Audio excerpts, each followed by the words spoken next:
First question, who are you, what's your role, and who do you work for? Hello, my name is Roland Barcia. I am a director at Amazon Web Services, AWS. I lead our specialist technology team, which includes a lot of specialists that help customers adopt containers, Kubernetes, for a bunch of different workloads. What are 3 Kubernetes emerging tools that you are keeping an eye on? At this conference, there's a lot of projects in the CNCF. I would say one is Carpenter. I think it's an exciting time for Carpenter, which I think just became part of the kube scaling SIG.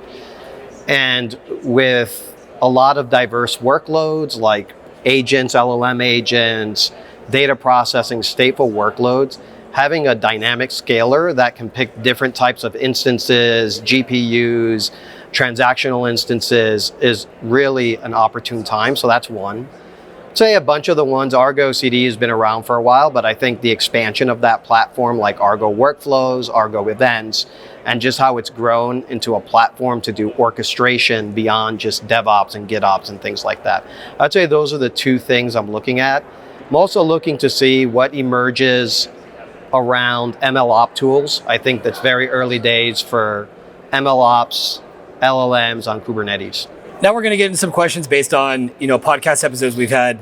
So one of our guests, if we're talking about platform engineering and people, one of our guests, Ori, highlighted that sometimes the root cause of a problem is a people issue, not a technical one.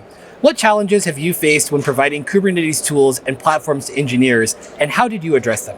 Yeah, I saw the interview, and he delved very quickly, I think, around network policy and how different workloads had different behaviors and different effects. I think the main issue, it is a people problem, but it's also a platform problem.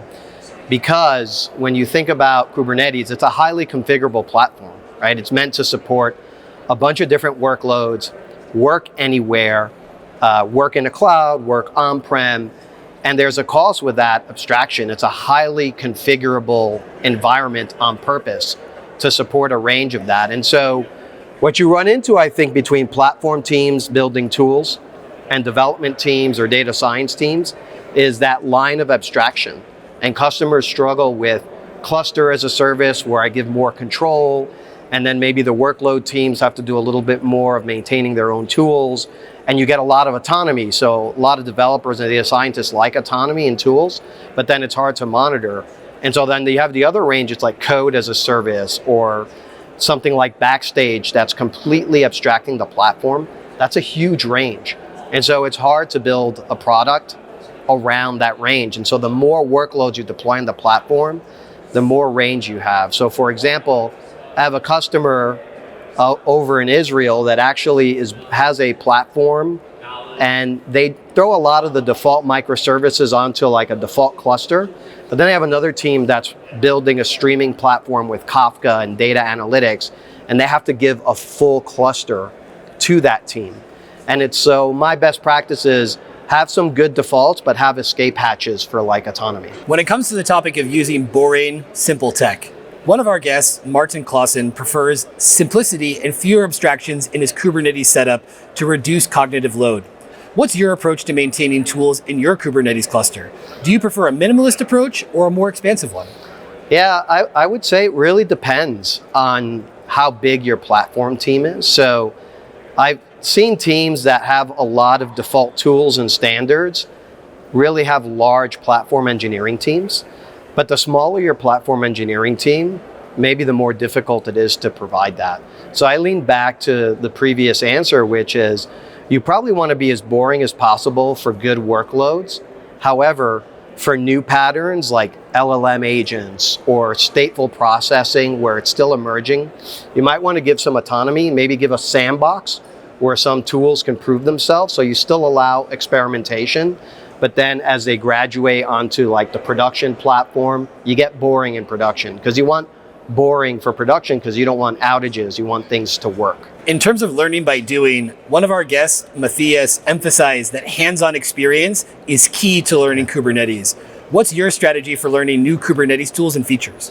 Yeah, I really like the CNCF tests and the certifications because they actually emphasize hands-on tests as opposed to maybe other types of certifications which tend to be multiple choice. When I think about like Kubernetes tools, like the best way to do is to spin up a cluster, install it, and use it for the default use cases. So I was like, why was this tool built and what problem is it solving? And work through that. And then think of a problem you have in your own domain and maybe, try to apply it to that, because you really don't learn things until you apply it to a specific problem. I also think integrating different tools is another way to learn. Sometimes you build a tool and you use like another tool like Kyverno for policy, and you're like, okay, I know I need to use policy and skills over here, and I have this new workflow tool. How do those two things work together? And you can kind of learn a lot by integrating different tools. So integrating tools, just getting hands dirty with the default use case are probably the two things I do the most. Kubernetes is turning 10 years old this year. Or I should rephrase, Kubernetes turned 10 years old earlier this year. What should we expect in the next 10 years to come? People always ask those kind of questions about projecting long into the future. If you would have asked that question 3 years ago, people wouldn't have answered things like LLMs and like generative AI and prompt engineering. I would think that we're going to probably see Kubernetes mature and get boring, which is we're working at the cluster level. I think a lot of the problems at the cluster level, node level, with things like Carpenter are going to be solved and easier to manage and get to that abstraction that you need for different types of workloads. I think the key to like it succeeding and staying is, can Kubernetes evolve to support whatever new workloads come in, right? Especially now that it's not just microservices anymore or stateless applications, a lot more stateful applications. So I think if it can evolve to kind of support all the various workloads, it will keep going. So that's going to be kind of key. Bonus question. Yeah. What's your least favorite Kubernetes feature or feature that you would like to see improved in the future? I don't know if it's a feature as much as how quickly I need to upgrade, like just the amount of upgrades that you go through and the changes that happen between versions have been a problem. And so I would say probably kind of solve a lot of the kind of upgrades problems. I know that that's been happening a lot recently. I think like things like CRs are overly complex, and I hope it gets less verbose over time. What's next for you? Personally, it's like reInvent and for AWS, but in general, next week I'm going to be flying to some customers who are building some things around large language models and being able to deploy them and building applications. So next week I'll be heading out to a customer to help them in that area.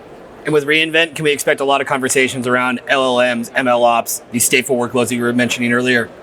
Yes, if you can go online, actually check out the schedule, and there'll be a lot of sessions with Kubernetes, our managed Kubernetes EKS at reInvent as well with these use cases. How can people get in touch with you? LinkedIn. I have my LinkedIn handle, which is Roland-Barcia-AWS. Just reach out to me. I'm pretty responsive there.